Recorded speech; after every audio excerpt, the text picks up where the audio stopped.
Hello!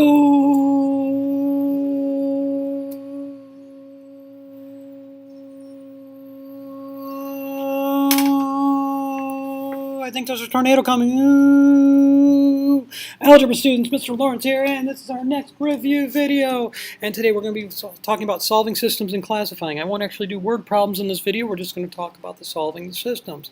Now these are linear equations, right? Systems for linear equations. Excuse me. Remember, there's three ways to solve: by substitution, by elimination, and then there's also by graphing. And we'll do one of each of those. We'll do more of substitution, elimination. The graphing has already been covered. Remember, when I'm solving a system, I'm looking for the place where the two lines intersect, if there is one. I'm also going to classify them. Remember, consistent, inconsistent, dependent, independent. We'll talk about that in a minute. All right, let's get down to it. Let's do substitution first. Remember that in substitution, we want to solve for one of the variables, either x or y, in one of the equations. Now, I'm going to solve for the one that would be the least amount of work and give me the prettiest numbers. In these two equations, the red and green one, I'm thinking solving for x in the second equation is the best idea, because when I solve for x, I'm going to have to divide by 2. 2 is going to go into 4 evenly. It's also going to go into the -6 evenly. Okay? If I try to solve for y and I divide by 4, when I divide 2 by 4, I'm going to get a fraction. 6 divided by 4 is going to be a fraction. Same thing up in the red equation. So I am going to solve for x in the green equation. So the first thing I'm going to do is take away the 4y. And when I do that, I get 2x equals -4y minus 6. I can't combine these, right? They're not like terms. Not like terms. Okay. Now, x is not alone, so I have to divide by 2, like I mentioned. Remember, I have to do that in all three places. So x is going to equal -2y minus 3. All right. Now, x is alone, right? Now I have to take what x is equal to, and if you're not sure, x is equal to -2 minus 3, 2y minus 3, and I have to put it in right there. So I take the other equation, not the same equation, I take the other equation, which is 8 plus 6y equals 2, and I'm going to substitute in the -2y minus 3. Okay, like that. All right, so I'm going to distribute this 8 here, and I'm going to get -16y minus 24 plus 6y, and that's going to equal 2. Now I have one equation with one variable. I can combine like terms, turn it into a two-step equation, get y alone. I'll be done with part of the problem. So my like terms are a -16y and a 6y, so that'll be a -10y minus 24 equals 2. I'll add 24 to both sides. And I'm going to get -10y is going to equal 26. Divide by -10 and divide by -10, and y is going to equal -2 6/10. You can go decimal or fraction. Since we're doing calculations, the decimal might be easier. Now, I've only done half the problem. A lot of you on your Blizzard bags, you stopped there. You have to go and solve for x. Now, in solving for x, you can use this equation. You can use this equation, or it might be easier to use this one because x is already alone. I'm going to go ahead and use that one. So I'm going to have x equals -2 times -2 6/10 minus 3. Well, I know these two negatives are going to make a positive, and I know 26 doubled is 52, so 2 6/10 doubled is going to be 5 2/10 minus 3. If I had $5.20 and I took $3 away, I would have $2.20. So the solution is the point 2 2/10 and -2 6/10. Now, to classify this, I have to decide if it's consistent or inconsistent. Let me write that down. Consistent or inconsistent. If you don't remember, because it's been a little while, inconsistent means that they're parallel lines, that they don't cross. Okay, these obviously are not parallel. They don't have the same slope if you go and check, but they cross at this point. That's what I just found out. So they can't be inconsistent. So this is a consistent system. Now, since it's consistent, I have to decide, is it dependent or is the system independent? Well, the easy way to remember is independent is kind of by yourself. You know, the Declaration of Independence, we told England, we don't want to be with you anymore. Independent is by yourself, meaning one solution. There is only one solution, so therefore this is a consistent and independent system. It's consistent and it's independent. All right, I'm going to go ahead and do the problems on the other side of the page for elimination. While we're doing substitution, I'm just going to keep doing them. All right, so looks like it would be really easy to solve for x in this equation, y in this equation, x in that equation would be pretty easy. Y in that one's not too bad. You really can't make a bad choice. I think I'm going to solve for x in this one because when I go to substitute it in, there'll be less work to do. Okay, that's my reasoning. So I'm going to work to get x alone. I've got a 2x. All I have to do is divide by 2 here, here, and here. So x is going to equal 14 minus y. There's x. All right, so y goes there. All right, so x plus 14 minus y equals 7. Right? I substitute it into the other equation. Uh-oh, danger, Will Robinson. Silly mistake, Mr. Lawrence. I substituted in the wrong place, didn't I? I sure did. Let me get that arrow away. Okay. X equals 14 minus y. So I need to take this and substitute it in for x. So I'll write 14 minus y plus y equals 7. I'm going to combine like terms. These two are going to cancel out. I'll get 14 equals 7. Now you're not done with the problem. You have to tell me what that means. Can 14 equal 7? No, it doesn't equal 7. That means that this system has no solution. We got something that's never true. 14 never equals 7, not by itself. So there's no solution to this. When there's no solution, we call it an inconsistent system. It also, by the way, means the lines are parallel. Inconsistent means lines are parallel. Look, go and check the slopes. We're in standard form here. Here, let's check the slopes. I'll do it in blue. Okay, this one's in standard form.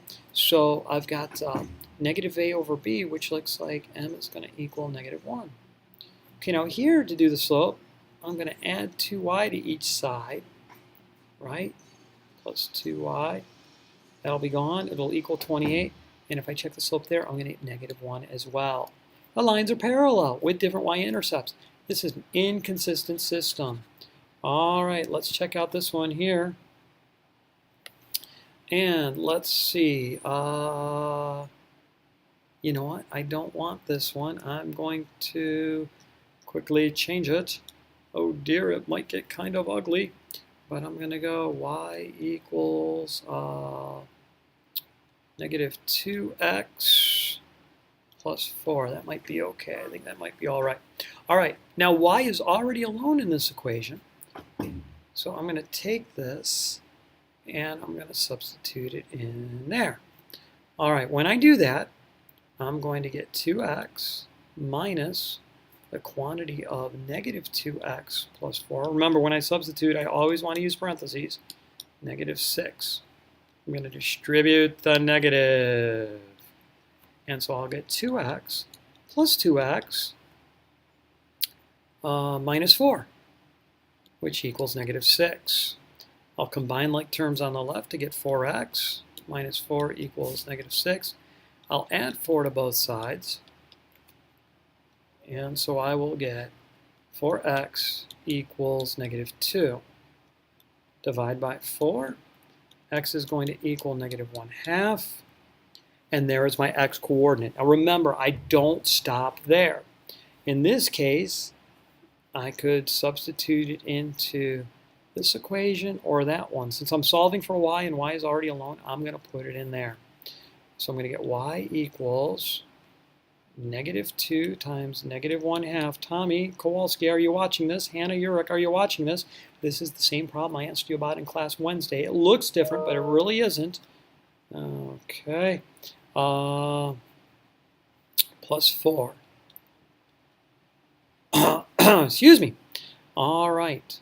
So I'm going to get y equals, the negatives will cancel. I'm going to get the 2's cancel. We're going to get a 1 plus 4.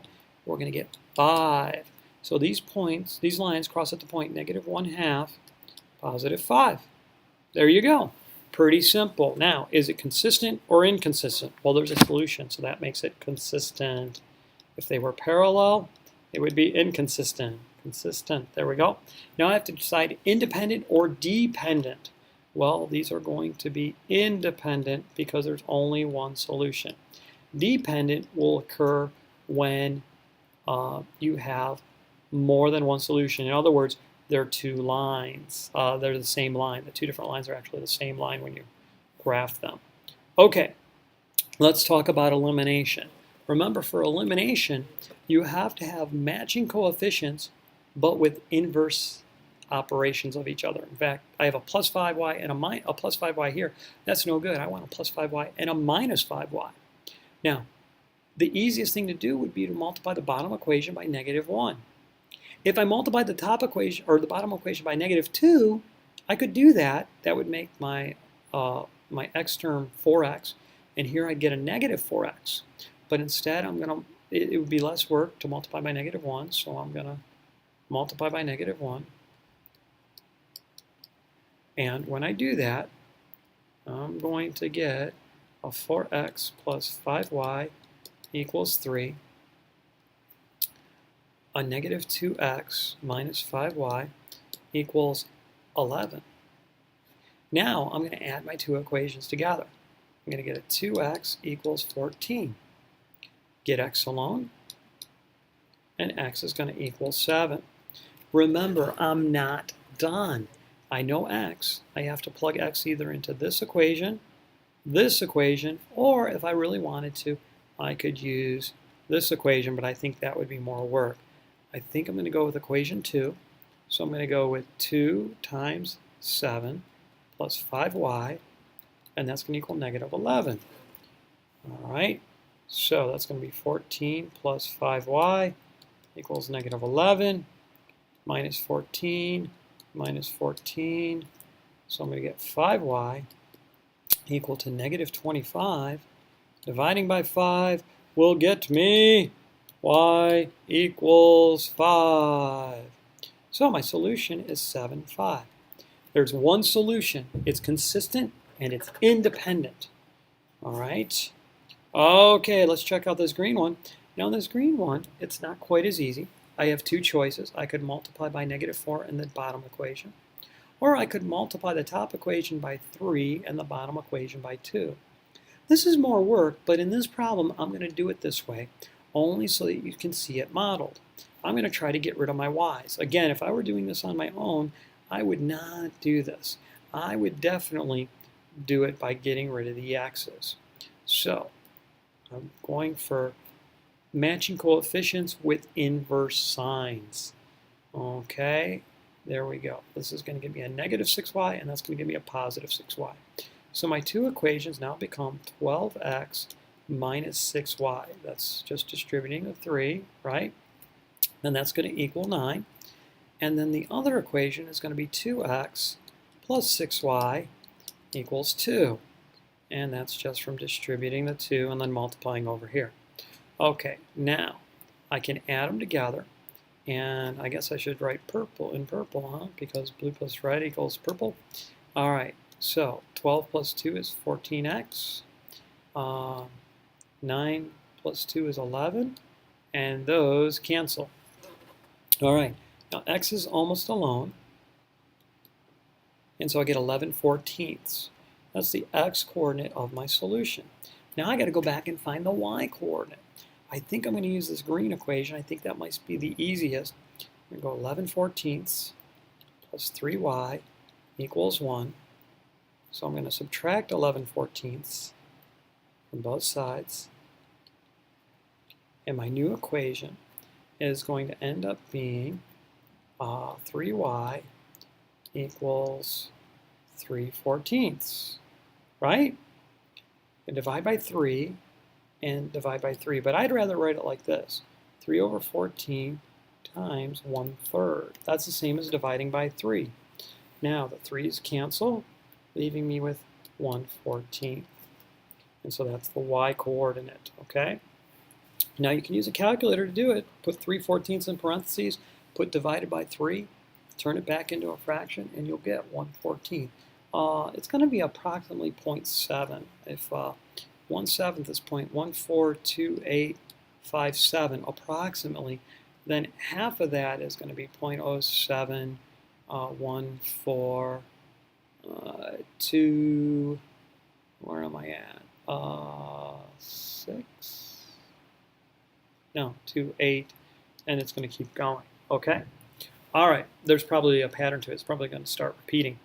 Anyway, so this is a consistent, independent system. All right, and last one for elimination. I think in this one I'm going to multiply the top equation by -2. I'm not going to multiply the bottom equation, and so I'll get a -10x minus a 2y, and that's going to equal -6. All right, now I'm going to get 0 on the left-hand side because those cancel. Those cancel. I'm going to get 0 on the right-hand side. Some of you are thinking no solution. You couldn't be more incorrect. When does 0 equal 0? This is always true. Always true. Therefore, they're the same line. The one line looks like this, and the other line is the same exact line. Therefore, they intersect everywhere. So this solution is all real numbers. They intersect everywhere. Now, in this one, it's still a consistent system because there is a solution. But since there are infinite solutions, this is a dependent system. Dependent. When there was only one solution, we called it independent. When there were two solutions, we call it independent. All right, we're going to do one by graphing now. And I'm going to graph the top one in black and the bottom one in blue. All right, top one, it's in standard form. I'm going to find the y-intercept by doing c over b. So the y-intercept is going to be 4. 1, 2, 3, 4. All right. The x-intercept is 12. I don't really want to use that, so I'm going to find the slope, which I think is going to be -1/3. So I'm going to go down 1, 1, 2, 3. Down 1, 1, 2, 3. Okay, and then I'm going to draw my line. Down 1, 1, 2, 3. Okay, so here we go.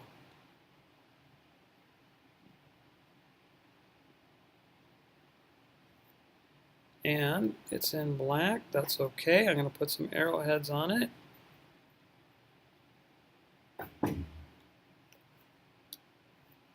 Okay, now we're going to do the one in blue. And looks like I'm going to find the x-intercept. That's real easy. C over a, that's just going to be 4. 1, 2, 3, 4. Because it's on the x-axis. And the y-intercept is going to be c over b, which is going to be -4. 1, 2, 3, 4. I didn't use the slope, but it looks like the slope is 1 over 1. If I count from here, look at this. They're going to intersect right there. There's my solution. Now I still need to draw my line in, and so I will. But I actually ended up plotting a place where they cross. All right, so let's see here. Arrowhead, arrowhead. Make it a little thinner. We'll make it blue. And there you go. So the solution to this problem, this system, looks like it's going to be 9, 8, 7, 6, 6, 2. 6, 2. There you go. That, of course, since there's one solution, it's consistent. And it is also independent. All right, that's your video on solving systems of equations. Good luck, everybody. Mr. Lawrence signing off. Maybe I should say goodbye.